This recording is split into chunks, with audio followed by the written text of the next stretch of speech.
혹시 표고버섯을 생으로 먹거나 다른 특정 음식과 함께 먹으면 소화에 문제가 생길 수 있다는 사실 알고 계셨나요? 또 표고버섯을 과도하게 익히면 영양소가 손실된다는 점은 아셨나요? 오늘은 표고버섯을 드실 때 꼭 주의해야 할 사항들과 함께 표고버섯과 함께 먹으면 좋지 않은 음식들도 알려드리겠습니다. 이 중요한 정보를 놓치면 건강에 큰 문제가 생길 수 있으니 끝까지 시청해주세요. 구독과 좋아요, 알림 설정도 부탁드려요. 그럼 시작해볼까요? 첫째, 표고버섯을 너무 오래 익히면 영양소가 손실될 수 있습니다. 표고버섯에는 열에 민감한 비타민C와 항산화 성분이 많습니다. 특히 비타민C는 열에 약하기 때문에 과도한 조리는 이 성분들이 파괴될 수 있습니다. 표고버섯을 조리할 때는 가볍게 볶거나 찌는 방식으로 짧은 시간 내에 조리하는 것이 영양소를 최대한 유지하는 방법입니다. 둘째, 표고버섯을 생으로 먹는 것은 주의가 필요합니다. 표고버섯은 생으로 섭취할 경우 소화가 잘 되지 않아 위에 부담을 줄 수 있습니다. 특히 위장이 약한 사람들은 생으로 먹으면 소화 불량을 겪을 수 있어요.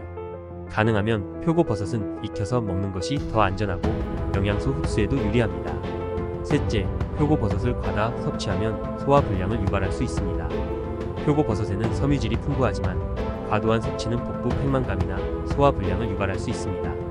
특히 위장이 약하거나 소화 기능이 떨어지는 분들은 적당한 양을 유지하는 것이 중요합니다.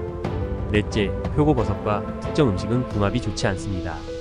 예를 들어 표고버섯과 물을 함께 먹으면 소화를 방해할 수 있습니다. 표고버섯은 섬유질이 많고 소화가 느리게 되는 특성이 있는데 무와 같이 소화를 빠르게 촉진시키는 음식을 함께 먹으면 위장에 부담이 될 수 있어요. 따라서 표고버섯은 가볍게 조리한 채소나 단백질과 함께 먹는 것이 좋습니다. 다섯째, 표고버섯과 특정 약물의 상호작용을 주의해야 합니다.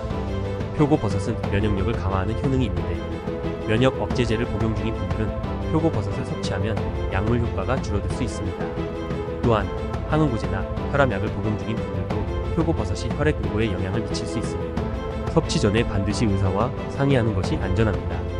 여섯째, 표고버섯을 세척할 때는 충분히 씻어야 합니다. 표고버섯은 흙과 먼지가 많이 묻어 있을 수 있어요.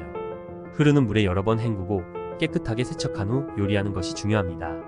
세척이 불완전하면 건강에 해로울 수 있으니 특히 생으로 섭취할 때는 세척에 신경 써주세요. 무와 표고버섯은 소화 과정에서 서로 충돌할 수 있어 궁합이 좋지 않은 조합입니다. 무는 소화를 빠르게 도와주는 반면 표고버섯은 섬유질이 많아 소화 속도를 늦추는 특성이 있습니다. 이러한 성분들이 소화 속도에 상반된 영향을 미쳐 위장에 부담을 줄 수 있습니다.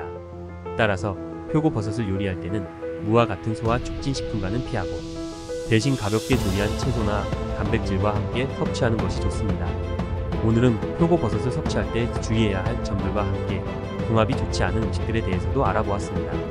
표고버섯은 면역력 강화, 혈압 조절, 소화 개선 등 여러 면에서 건강에 도움이 되지만 잘못된 섭취는 심각한 문제를 초래할 수 있습니다.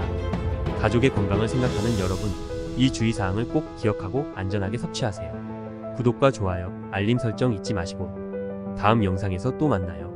가족의 건강 우리가 함께 지켜요.